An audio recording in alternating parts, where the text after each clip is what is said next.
Hi, I'm Mr. Eric, and I'm the Literacy Lab Coordinator here at Girls Inc. of Orange County. My pronouns are he and him, and today we are going to read the book, One Plastic Bag.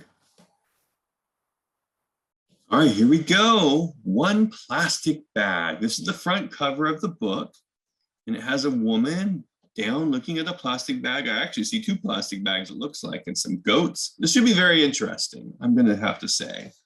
All right, so it says, there's a subtitle down below. It says, Isatou Ceesay and the Recycling Women of the Gambia. The author's name is Miranda Paul, and illustrations are by Elizabeth Sunam. Oh, it looks like this is the author. So if you want to read more about it, you can go ahead and pause on this page. All right, and this is Elizabeth, the illustrator.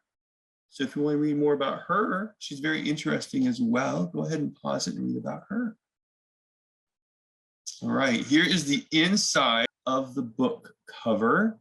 And man, that's a lot of bags all over the place.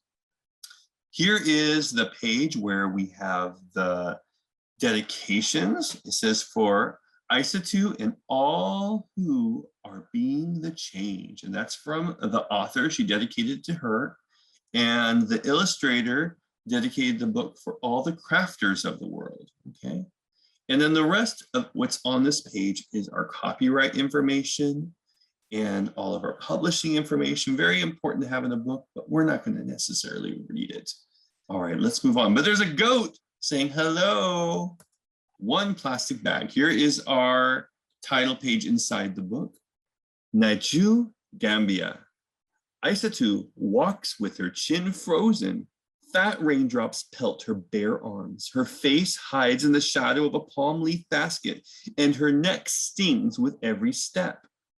Warm scents of burning wood and bubbling peanut stew drift past. Her village is close now. She lifts her nose to catch the smell. The basket tips.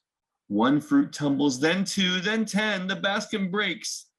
Isatou kicks the dirt. Something silky dances past her eyes. Softening her anger, it moves like a flag, flapping in the wind, and settles under a tambourine tree.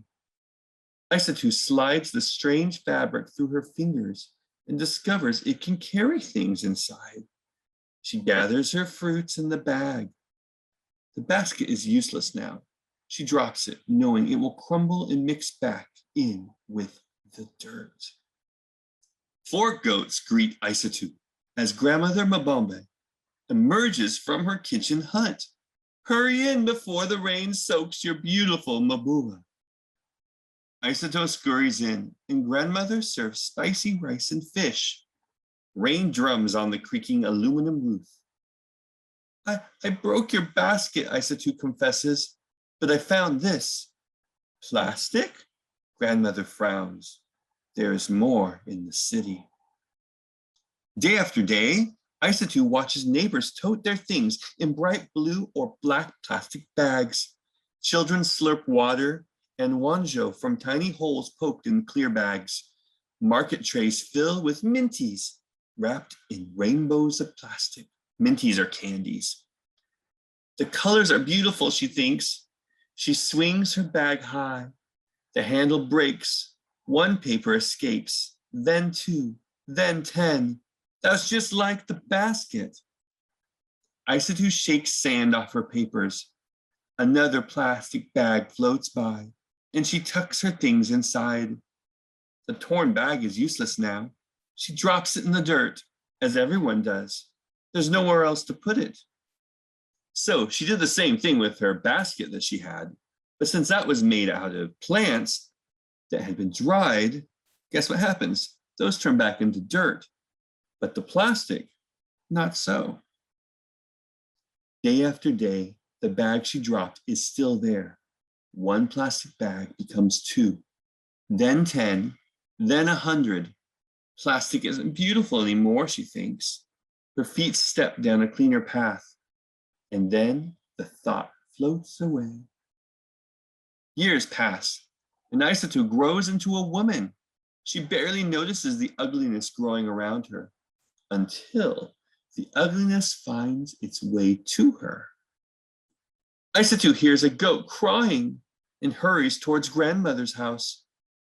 Why is it tied up? Where are the other goats? Inside, the butcher is speaking in a low voice. Many goats have been eating these, he says. The bags twist around their insides and the animals cannot survive. Now 3 of your goats and so many other goats in the village have died. Grandmother Mambombe's powerful shoulders sag. Isatou must be strong and do something, but what? Isatou's feet lead her to the old, ugly road. A pile of garbage stands as wide as grandmother's cooking hut. Mosquitoes swarm near dirty pools of water alongside the pile. Smoke from burning plastic stings her nose. Her feet back away. Goats scamper past. They forage through the trash for food. Her feet stop. She knows too much to ignore it now. Holding her breath, she plucks 1 plastic bag from the pile, then 2, then 10, then 100. What can we do? Isatou asked her friends. Let's wash them, says Fatim, pulling out Omo soap. Miriam grabs a bucket, and Incha fetches water from the well. Peggy finds clothespins, and they clip the washed bags on the line. As the bags dry, Isatou watches her sister crochet. Can you teach me? Wow, yes. Her sister shows Isatou the stitches and then hands her a metal tool. Isatou's fingers busy themselves. In, out, around. Jerry Jiff, thank you. Isatou finds a broomstick and carves her own tool from its wood. What's that for? Fatim asks. Isatou pauses. She and Peggy have an idea, but will their friends think it's crazy? Will the idea even work? Nervously, she explains the plan. So looking over here, there's 4 pictures. There's one of her cutting, one of her wrapping stuff around her hand, one of her, it looks like she's crocheting, and the other one has the word. So let's find out what's happening. One friend agrees to help, then 2, then 5. The women cut bags into strips and roll them into spools of plastic thread. Before long, they teach themselves how to crochet with this thread. So that thread is actually made from the plastic bags.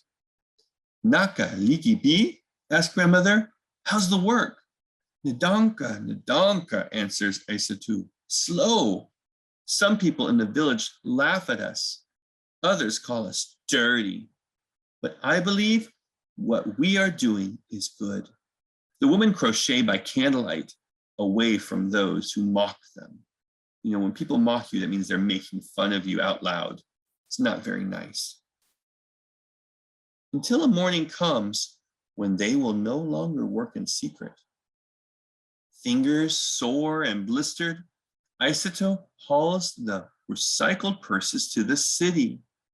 One person laughs at her, then 2, then 10, then